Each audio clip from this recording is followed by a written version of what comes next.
Bonsoir à toutes et à tous. Le Conseil des ministres, en date du 24 février, a décidé du renforcement de la déserte en eau potable des quartiers de Fidjirosé dans la commune de Cotonou et Godomé dans celle d'Abomey-Calavi. Les données techniques disponibles estiment à 110 000 mètres cubes par jour la demande actuelle en eau potable dans la ville de Cotonou contre une capacité de production de 85 000 mètres cubes par jour. Ce déficit dans la fourniture en eau ne permet pas de desservir convenablement les zones périphériques qui se situent en bout du réseau de distribution.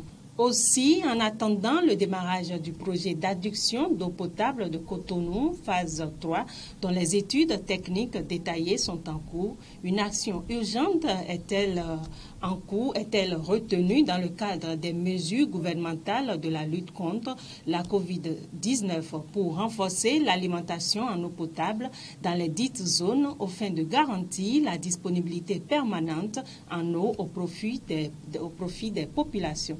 Les travaux consistent en la mobilisation d'une production complémentaire depuis la nouvelle usine de Zinvier dans la commune d'Abomey-Calavi et de son raccordement à la station de traitement d'eau de Godomé. Le ministre d'eau et des mines veillera à leur bonne conduite dans le respect des délais contractuels par l'entreprise sélectionnée. Et puis, dans le cadre des mesures de lutte contre la COVID-19, le Conseil des ministres a également approuvé le compte rendu de l'étape de la mise en œuvre des mesures urgentes d'amélioration et de renforcement de la fourniture d'eau potable aux établissements scolaires publics. Selon le porte-parole du gouvernement, en application de la décision du Conseil des ministres en date du 13 mai 2020, le ministre de l'Économie et des Finances a mis les ressources appropriées à la disposition de la Société nationale des eaux du Bénin SONEB. Celle-ci a alors procédé à la reprise des abonnements suspendus et la mise en état de marche des compteurs en vue de la fourniture d'eau potable à tous les établissements publics en difficulté de paiement de leurs factures. En dehors des établissements initialement concernés par la mesure, la SONEB a également raccordé à son réseau tous les établissements scolaires situés à proximité de ces installations. Cependant, en milieu rural, le règlement définitif de la problématique nécessite de lourds investissements. Les fonds y afférents seront mobilisés au profit de l'Agence nationale d'approvisionnement en eau potable en milieu rural. Ces fonds permettront à la dite agence, en attendant l'achèvement des ouvrages neufs du programme d'investissement structurel actuel en cours, de procéder à la mise en état de fonctionnalité des adductions d'eau villageoises existantes et l'extension du réseau aux établissements scolaires et villages à proximité.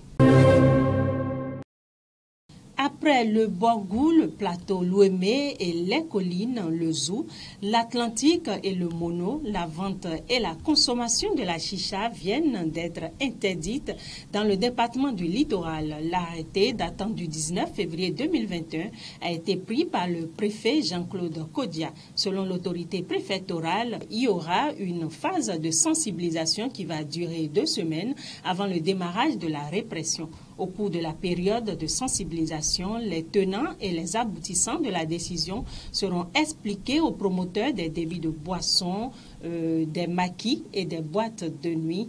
Après la phase de sensibilisation suivra la période répressive.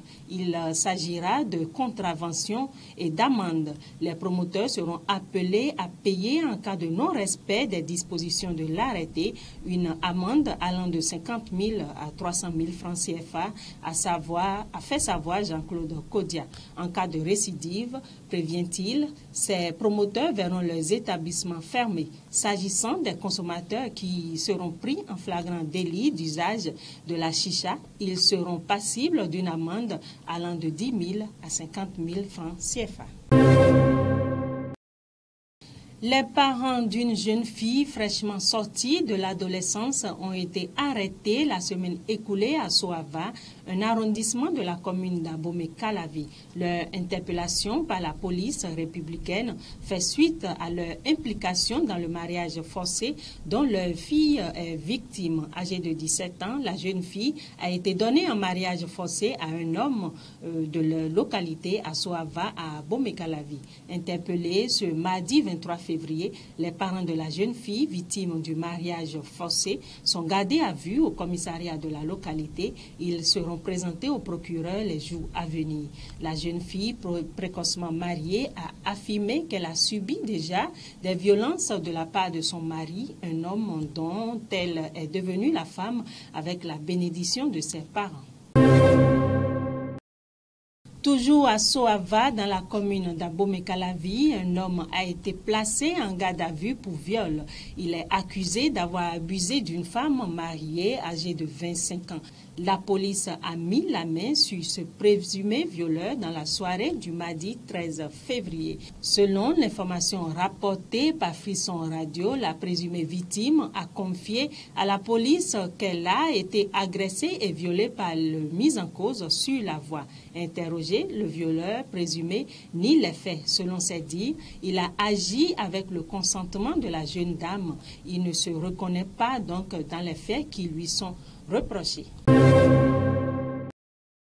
Toujours insécurité au Bénin dans la nuit du lundi 22 février 2021, un adjudant-chef des eaux et forêts a été abattu aux environs de 23 heures suite à une attaque à main sur le tronçon Bodi-Aledjo à hauteur de la ferme dite des Fizi. L'adjudant-chef était à bord de son véhicule Toyota Hilux en compagnie de sa famille et de notables de la localité quand il est tombé dans l'embuscade des hors-la-loi. Originaire de Basila, ce cadre des eaux et forêts a succombé à ses blessures.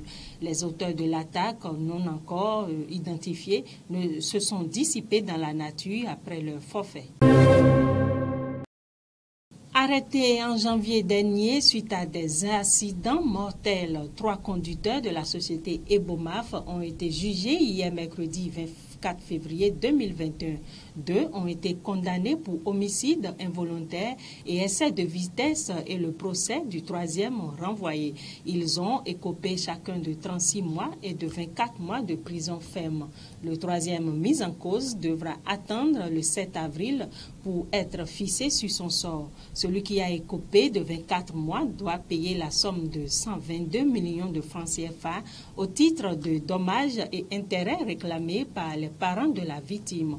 Pour rappel, ils ont été interpellés suite à une série d'accidents mortels dans lesquels les camions de la société Ebomaf étaient impliqués à Abomey-Calavi où elle exécute actuellement des travaux routiers. Le mis en cause, condamné à 36 mois de prison, a tué 2 jeunes dames, dont l'une était enceinte le 18 janvier 2021. Le second conducteur était à l'origine de la mort d'un homme le 17 janvier à Révier-Denou. Mesdames et messieurs, ce sera tout pour l'information au Bénin de ce jour. Merci de nous avoir suivis. Bonsoir chez vous.